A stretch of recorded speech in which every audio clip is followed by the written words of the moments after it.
ঠান্ডা কিন্তু বেশ জাঁকিয়েই পড়েছে। আর এই শীতকালে মুড়ি চাট করে খেতে কিন্তু বেশ ভালো লাগে। 2-3 দিন মুড়িই খেয়েছি।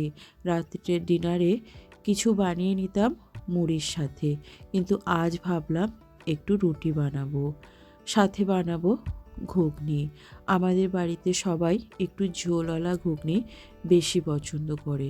যেহেতু নিরামিষ রুটির সাথে ঘুগনি বানাবো, তাই একটু ঝোল ঝোল করে ঘুগনিটা বানাবো।